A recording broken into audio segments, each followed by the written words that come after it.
7절에 보면은 이스라엘 자손이 여호와의 목전에 악을 행했다라고 이렇게 적혀 있습니다. 보통 하나님이 악하다라고 이렇게 하실 때는 두 가지 이유로 악하다라고 하십니다. 첫째는 하나님으로부터 돌아서서 하나님을 아예 잊어버리는 것, 그럴 때 하나님을 기억하지 않을 때 악하다라고 하십니다. 둘째는 우상이나 거짓 신들을 섬기는 것입니다. 구약의 내내 바알과 아세라를 섬겼는데 여기서도 마찬가지입니다. 그들이 바알과 아세라를 섬겼습니다. 혹 사람들은 이렇게 하나 이해할 수가 없어. 왜 그 동상 같은 게 그게 뭐라고 섬기나 하지만 이 바알과 아세라는, 바알은 비즈니스의 신입니다. 농신, 비즈니스의 신이고 아세라는 성의 신입니다. 섹스의 신입니다. 그래서 그때나 지금과 전혀 다를 바가 없습니다. 그냥 그들이 좋아하는 것을 지금 우리도 좋아하고 있는 것이라고요. 성경에서 이 기억하는 것과 잊는 것, 이것은 영적으로 참 깊은 의미를 갖습니다. 구약에서 사람들은 하나님께 이렇게 기도하거든요. 주의 긍휼하심과 인자하심이 영원부터 있었사오니 주여 이것들을 기억하옵소서, 이렇게 기도하거든요. 또 제가 간구하오니 저의 죄악을 영원히 기억하지 마시옵소서, 이렇게 기도합니다. 그러니까 이것은 하나님이 자신이 그런 성품임을 잊어버릴 수 있다는 것을 얘기하는 것이 아니고, 더욱이 하나님이 내가 한 일을 잊어버릴 수 있다, 이런 얘기도 아닙니다. 이것은 이 있다나 기억하다, 이런 말은요, 우리가 하나님께 당신의 큰 자비와 사랑을 기억하셔서 구하는 것은 하나님의 성품대로 나를 구원해 주십시오, 그 말이라고요. 어떤 사람이 하나님께 나의 죄를 기억하지 말아 주십시오 라고 하는 것은 하나님이 무슨 기억을 잊어버린다는 그런 의미가 아니라 하나님이 나의 죄를 아시는 것에 근거해서 나를 벌하지 말아 주십시오, 그 말이라고요. 따라서 이스라엘이 하나님을 잊었다, 이 말은 이스라엘이 하나님에 대해서 더 이상 내가 하나님을 아는 것에 의해서 내가 지배받지 않겠다, 나의 신앙이 더 이상 나의 방종과 자유를 침범하지 못하도록 하겠다, 신앙 때문에 나는 더 이상 부담 갖지 않겠다, 그 말입니다. 이스라엘은 하나님이 누구신지 무엇을 원하는지 알았지만 자기들에게 하나님이 필요 없다라고 생각이 드니까는 하나님에 대한 그의 신앙과 그분의 존재가 나에게 더 이상 생생하게 다가오지 않게 되었습니다. 이는 오늘날 우리의 영적 문제이기도 합니다. 신앙의 위기가 무엇일까요? 우리가 머리로는 다 기억합니다. 성경을 알고 있으니까. 하지만 이 아는 것이 우리의 마음과 우리의 전 존재에 진짜로 다가오지 않는다는 것입니다. 우리는 어떤 것에 대해서 진실이라고 지적으로는 동의하지만 그것이 우리 내면 깊은 곳에서 우리의 마음을 사로잡거나 우리 마음 깊이 다가가거나 우리를 통제하지 않는다는 것이죠. 그러므로 이스라엘이나 우리 모두가 이게 부응하지 못하고 이 쇠퇴하는 이유는, 이 질이 멸렬한 이유는 하나님에 대한 진리가 한때는 그들에게 생생하게 살아 있었는데 결국은 희미해졌기 때문입니다. 우리 마음은 매우 추운 날 양동이에 받아놓은 물과 같습니다. 그래서 얼음이 생길 때마다 꾸준히 저어주지 않으면은 이게 꽁꽁 얼어붙는다고요. 하나님에 대한 진리를 알지만 그 진리를 계속 듣지 않으면, 계속 그 진리가 진리를 듣지 않으면은 그 진리가 우리 마음에 생생히 다가오지 않고 금방 잃어버리게 되는 것입니다. 그래서 진리를 알지만 진리를 계속 맛을 봐야 되거든요. 진리를 계속 봐야 되거든요. 진리를 계속 들어야 되거든요. 그렇지 않으면은 진리는 점점 망각되고 잊어버린 바 되고 그 대신 눈에 보이는 우상들이 확고하게 보이기 시작하면서 결국은 우상을 섬기게 된다는 것이죠. 그래서 주의를 거룩하게 지키는 것이 그렇게 중요한 것입니다. 아무리 믿음이 있다 하더라도 몇 주만 빠져보십시오. 그 믿음 보장할 수 없습니다. 근데 그러면 어떻게 해야 되냐? 그 치료법은 마음이 잊어버리는 것을, 과정을 거꾸로 하는 것입니다. 즉 기억하는 것입니다. 베드로후서 1장에서 이런 말씀이 있습니다. 5절에 보면은 그러므로 너희가 더욱 힘써 너희 믿음의 덕의 지식의 절제의 인내를, 인내의 경건의 형제 우애의 사랑을 더할지니라. 무슨 말입니까? 계속 우리는 성장해야 된다는 것입니다. 만약에 성장하지 않으면 어떻게 됩니까? 9절 보면 이런 것이 없는 자는 맹인이다. 멀리 보지 못하고 그의 외죄가 깨끗하게 된 것을 잊었느니라. 그렇게 된다고요. 그러니까는 성장하지 않으면 자기가 죄사함 받았다는 사실도 잊어버리거든요. 그게 뭐예요? 죄사함 받은 사실을 알지 못하는 사람이 누굽니까? 세상 사람입니다. 결국은 성장하지 않으면 세상 사람처럼 되어버린다는 뜻입니다. 그래서 사도는 그렇게 되게 하지 않기 위해서 12절 보면 그러므로 너희가 이것을 알고 이미 있는 진리에 서 있으나 내가 항상 넉넉히 너희에게 생각나게 하려 하노라. 그게 사도의 직분이라는 것입니다. 사도의 직분이 뭔가 하면은 복음을 생각나게 하는 것. 계속 복음을 공급하는 것. 그것입니다. 여러분, 그리스도의 용서와 구원이 생생하면은요, 반드시, 분명히 우리의 인격과 삶 속에서 그 복음이 일을 하십니다. 그러므로 이미 알고 있는 것도 되새겨야 되는 것입니다. 왜? 우리는 쉽게 잊어버리는 존재이니까.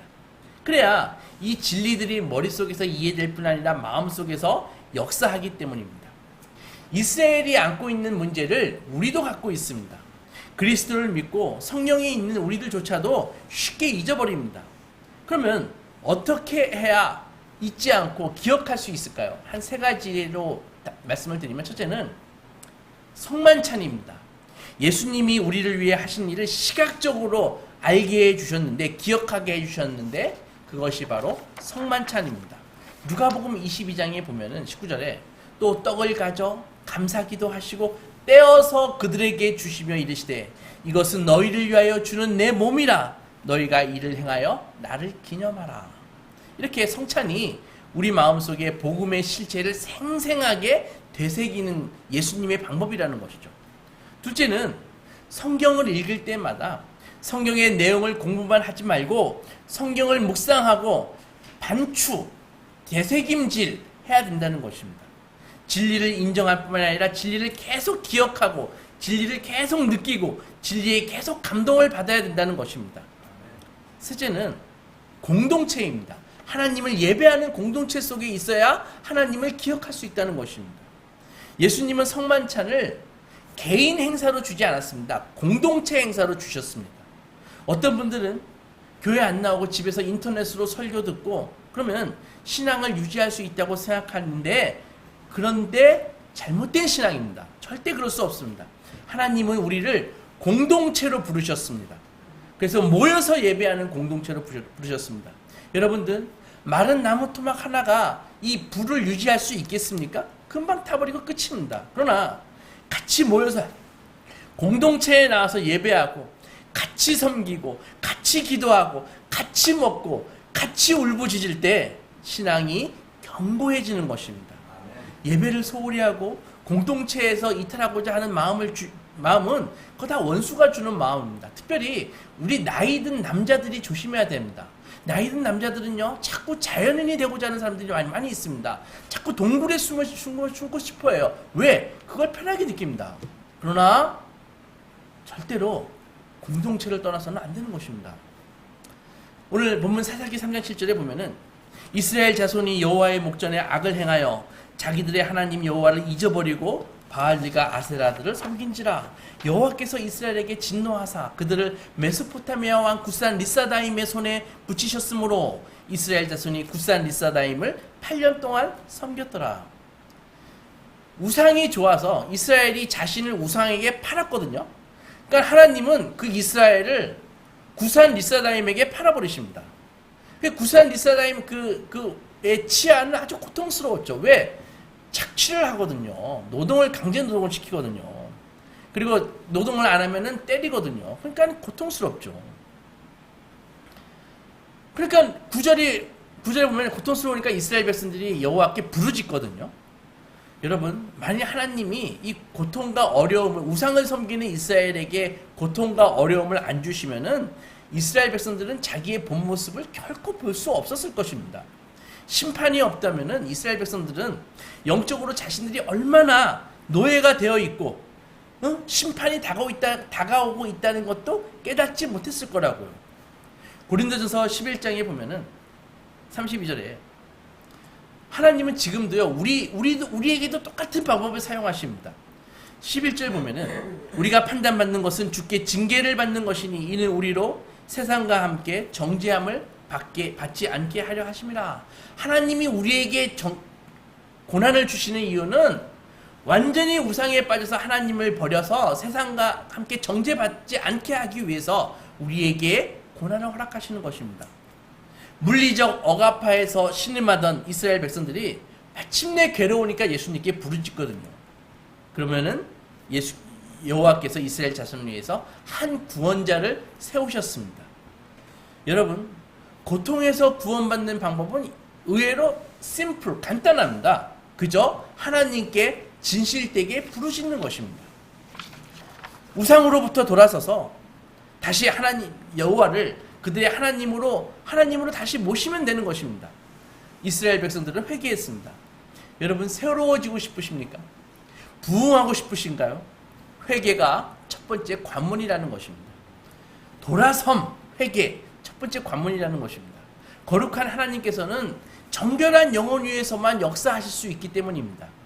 다행인 것은 이스라엘이 그저 시간 보내면서 문제가 사라지기를 기다리지 않았습니다. 그들은 스스로 질문했을 것입니다. 우리에게 왜 이런 문제가 생겼나? 우리 안에 어떤 영적인 문제가 있어서 이 일을 통해 하나님께서 나에게 무엇을 드러내시려고 하는 것일까? 우리에게 어떤 영적인 갱신이 필요한가? 생각했다고요. 이런 고통 중에 반드시 우리가 해야 할 질문들입니다.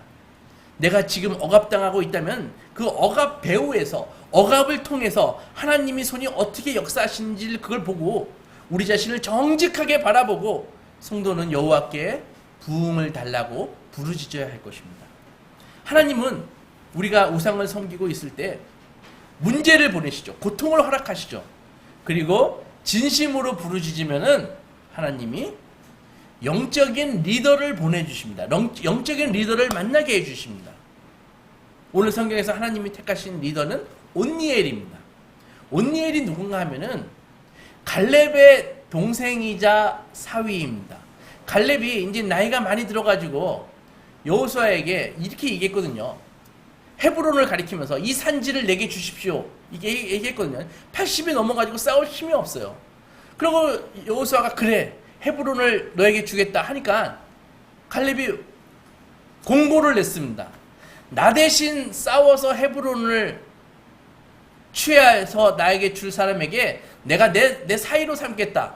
내 딸을 주겠다 했더니 자기 동생이 손을 들었습니다. 이거 약간 우리 문화로서는 좀 웃기지만 그 당시 문화로서는 있을 수 있는 거예요. 나이 차이가 많은 동생이 손 들었어요. 사이가 되겠다고 형한테.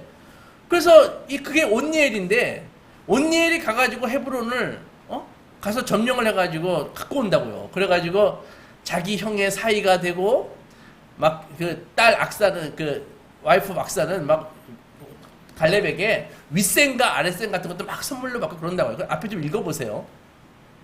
그런 사람인데 굉장히 온니엘 하면은 명문가입니다.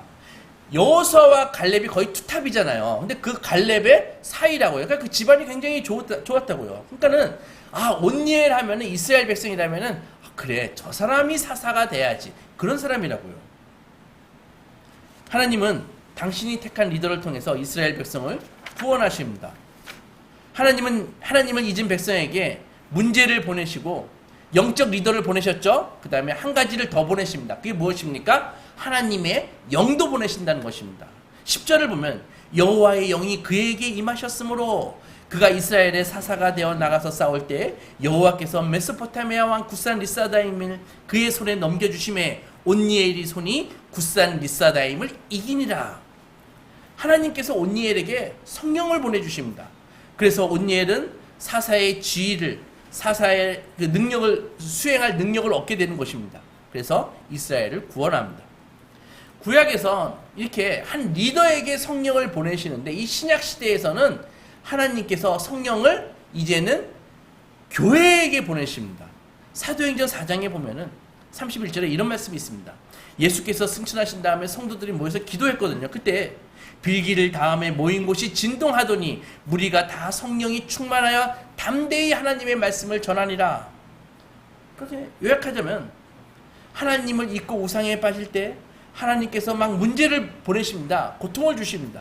근데 구원을 요청하면은 리더를 반드시 만나게 해주시고 그리고 그 리더에게 성령을 보내주신다는 것입니다. 그러면은 회복이 일어나는 것입니다. 여러분들 고난에서 회복되는 이 프로세스를 반드시 기억해야 됩니다. 우리가 부흥을 원하지만 부흥을 할 수 있는 이 프로세스를 반드시 기억해야 된다고요.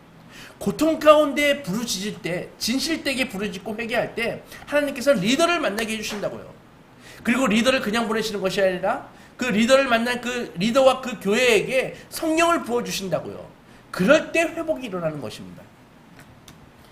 10절을 다시 보면 여호와께서 메소포타미아 왕 굿산 리사다임을 그의 손에 넘겨주심에 온니엘의 손이 굿산 리사다임을 이기니라.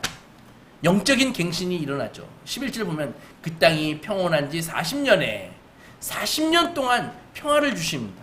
그나스의 아들 온니엘이 죽었더라. 평화가 왔죠. 우상 숭배로 인한 영적 억압으로부터 평화이기도 했고 그 물리적인 그 고통으로부터 해방이기도 했습니다. 이스라엘은 다시 여호와 하나님과 연합했습니다. 그러나 그 연합이 오래가지 못했습니다. 곧 이스라엘은 다시 타락하고 말았습니다. 전에 사사기 내내 사이클이 있다고 말씀드렸습니다. 7절 보면은 이스라엘은 우상을 섬기고 첫 번째 사이클. 두 번째, 하나님은 이스라엘을 억압할, 오늘 본문에서는 메소포타미아 왕 리산 굿사다임이죠. 그걸 보냅니다. 그래가지고 굿사다임에게 이스라엘을 팔아버립니다. 그러면 막 착취를 당하고 학대를 당하거든요. 고통스럽게 막 부르짖으면은 이제 그 다음 사이클이 리더, 온니의 사사를 보내주십니다. 그리고 하나님께서는 이스라엘을 억압한 메소포타미아 왕 굿산 리사다임을 그 리더의 손에 붙여버려가지고 마침내 우상숭배로 비롯된 그 굴종의 땅, 고통의 땅에서 벗어나서 평온을 주십니다.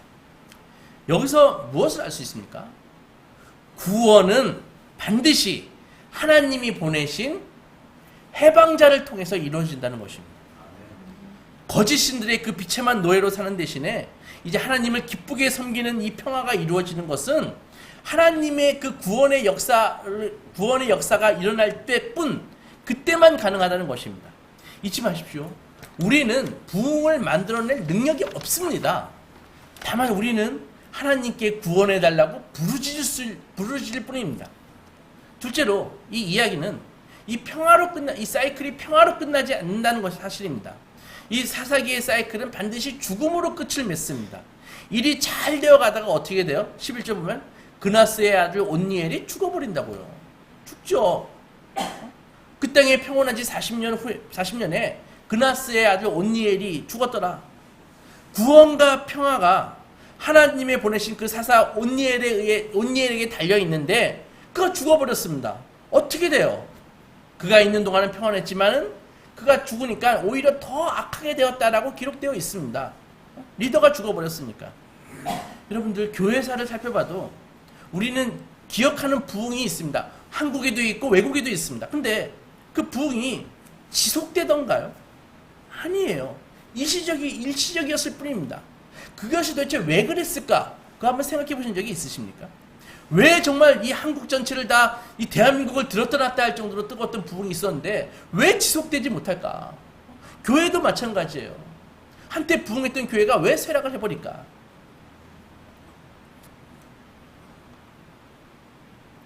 영구적인 회복과 여호와를 섬기는 이 끝없는 평화를 누리려면 하나님의 백성이 죽지 않는 리더가 필요하다는 것입니다.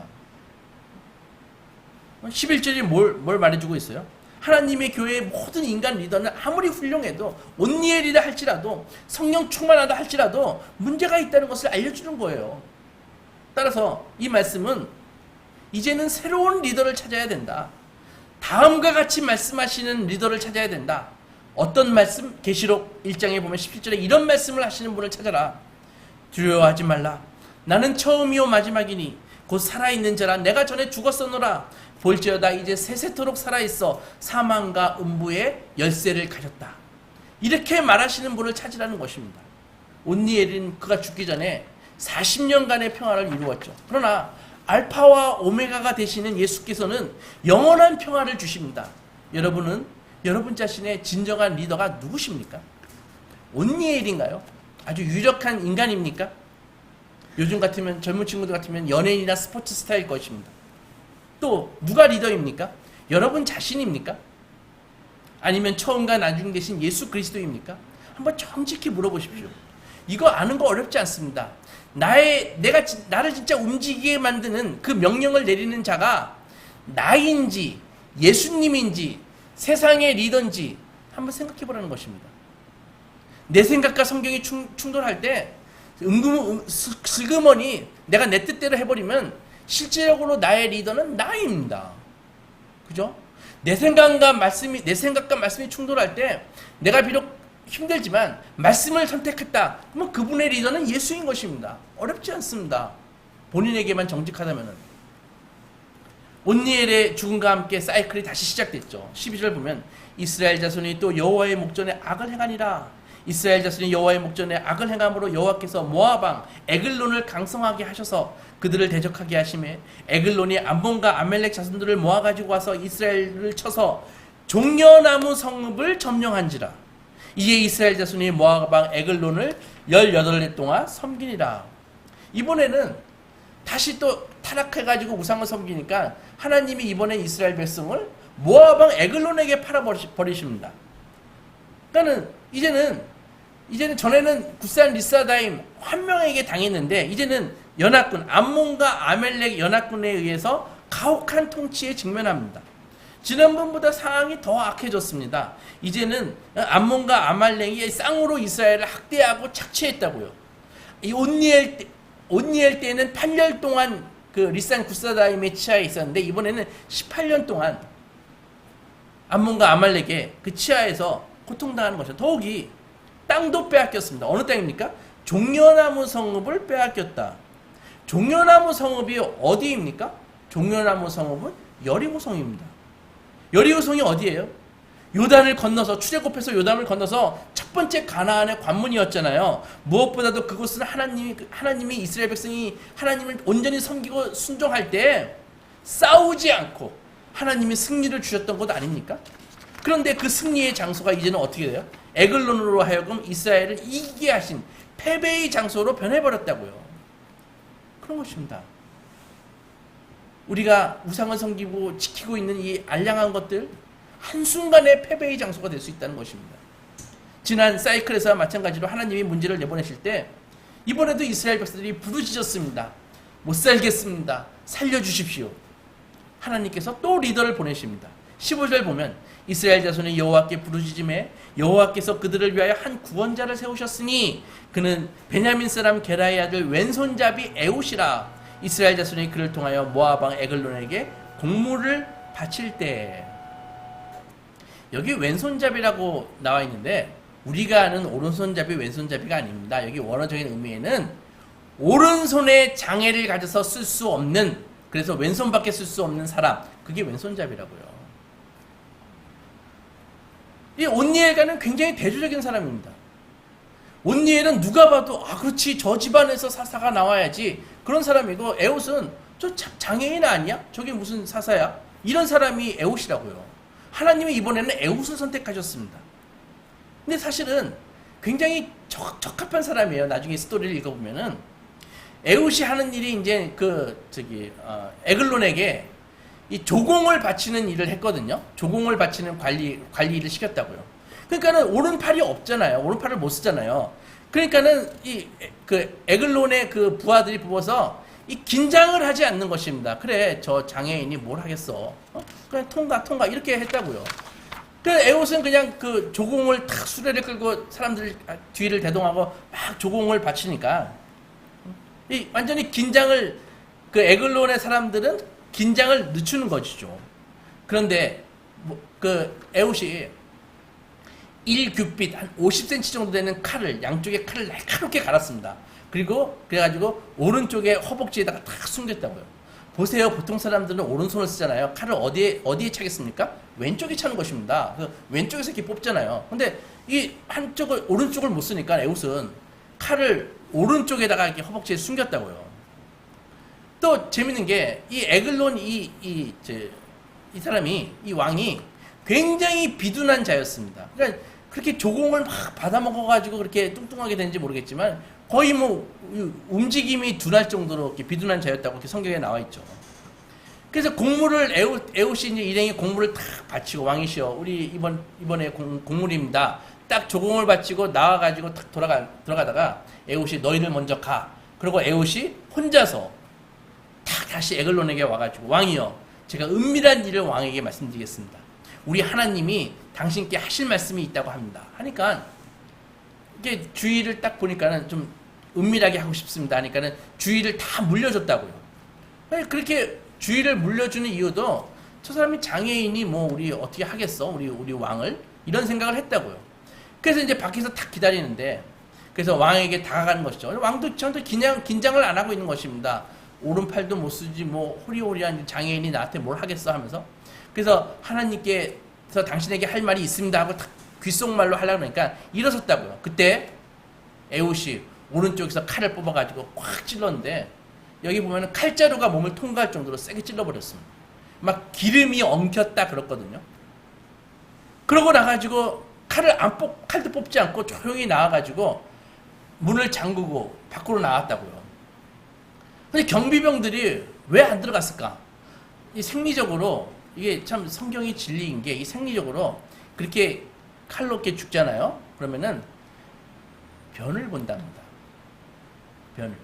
그러니까는 밖에 경비병들은 자기네 왕이 변을 보고 있다고 생각해서 여기 성경에 읽어보면 발을 가리운다 그 말이 변을 본다 그런 뜻입니다. 그래가지고 안 들어갔다고요. 그리고 에웃은 탁 빠져나와가지고 그 여리고성이 요단 건너 바로잖아요. 여리고성을 점령했다는 것은 에글론의 주력 부대가 여리고성에 있다는 거라고요. 그러니까 강을 탁 막아버리고 너희 왕이 죽었다 그러니까 다시 본국으로 가려고 다시 막 강을 건너러 올 거 아닙니까? 그때 길목을 딱 지키고 완전히 그 에글론의 그 모압의 그 용사들 1만 명을 도륙을 해버린 것이죠. 이게 전쟁이 이렇게 되는 것입니다. 나중에 다시 한번 읽어보세요.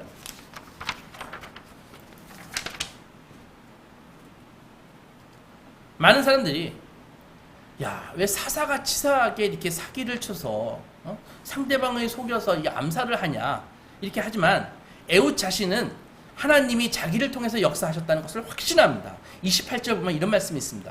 에웃이 이스라엘에게 이르되 나를 따르라 여호와께서 너희의 원수들인 모압을 너희의 손에 넘겨주셨느니라 하매 무리가 에웃을 따라 내려가 모압 맞은편 요단강 나루를 장악하여 한 사람도 건너지 못하게 하고 그때 모압 사람 약 10,000명을 죽였으니 모두 장사여 모두 용사라 한 사람도 도망하지 못하였더라.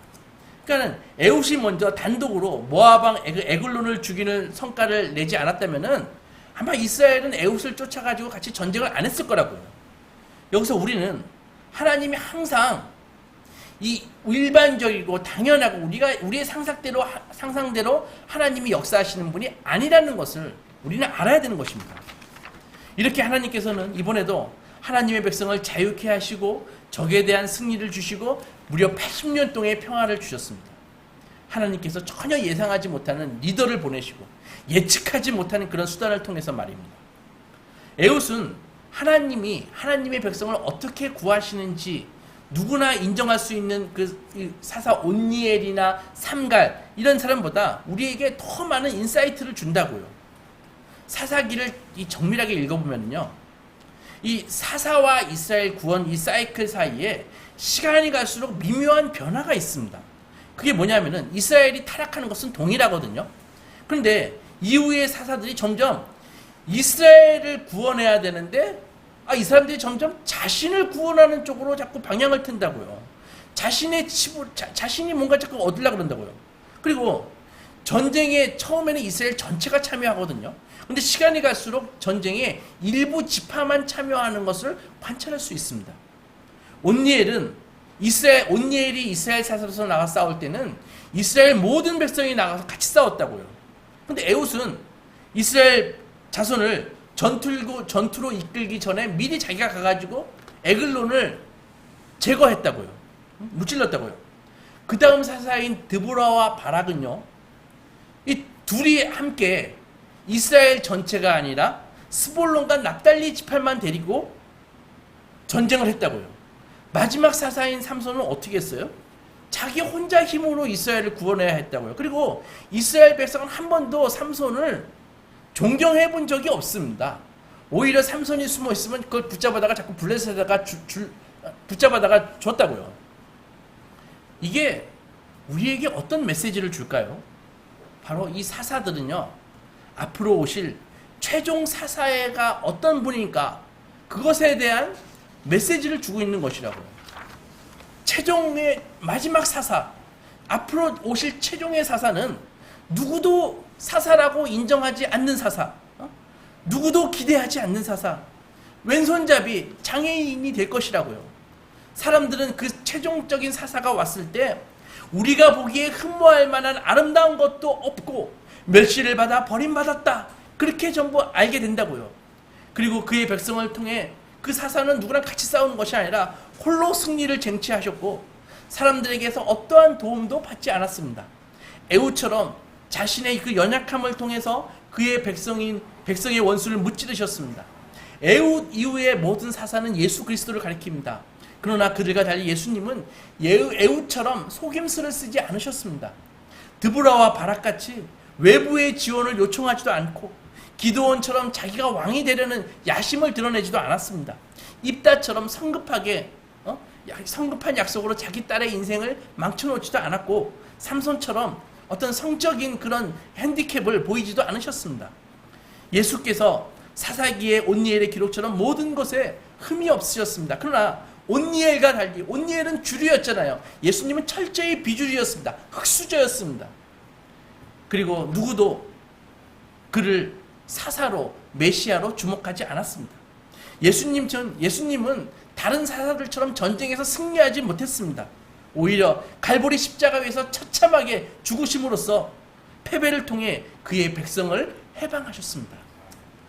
에훗은 우리에게 예수님을 가리키고 우리 자신이 또 에훗입니다. 무슨 말입니까? 바로 왼손잡이 장애를 갖고 계신 그분이 바로 왼손잡이 장애를 갖고 있는 우리를 구원하신다는 말씀입니다. 사도 바울은 우리 교회의 성도들을 보면서 이렇게 이야기했습니다. 고린도전서 1장에 보면은 교회의 성도들을 보면서 형제들아, 너희의 부르심을 한번 봐라. 육체를 따라 지혜로운 자가 많지 않고 능한 자가 많지 않고 문벌 좋은 자가 많지 아니하도다. 그러나 하나님께서는 세상에 미련한 것들을 택하사 지혜 있는 자들을 부끄럽게 하시고 세상에 약한 것들을 택하사 강한 것들을 부끄럽게 하시며 하나님께서 세상에 천한 것들과 멸시받는 것들과 없는 것들을 택하사 있는 것들을 폐하려 하신다. 왜 하나님이 은혜로우신가요? 바로 우리의 행위와 조건대로 우리를 대우하시지 않기 때문입니다. 구원을 우리의 힘과 자원이 아니라 하나님 당신의 능력으로 보여주시기 때문입니다. 왜 그렇게 하시나요? 29절에 아무 육체도 하나님 앞에서 자랑하지 못하게 하려 하심이라. 사랑하는 소망교회 성도 여러분, 여러분의 신앙 여정을 한번 돌아보십시오. 사사기의 사이클을 한번 대가지고 자기의 한번 신앙 여정을 나는 지금 어디에 있는가 그걸 한번 보라는 것입니다. 우리는 에훗처럼 몸이나 마음에 장애를 가진 사람이었음을 고백하지 않을 수 있나요? 우리 다 장애인입니다.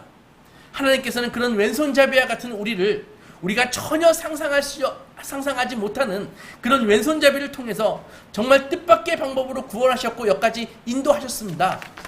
이렇게 생각해 볼 때 왼손잡이인 우리야말로 정말 하나님의 은혜의 가장 큰 수혜자 아닙니까?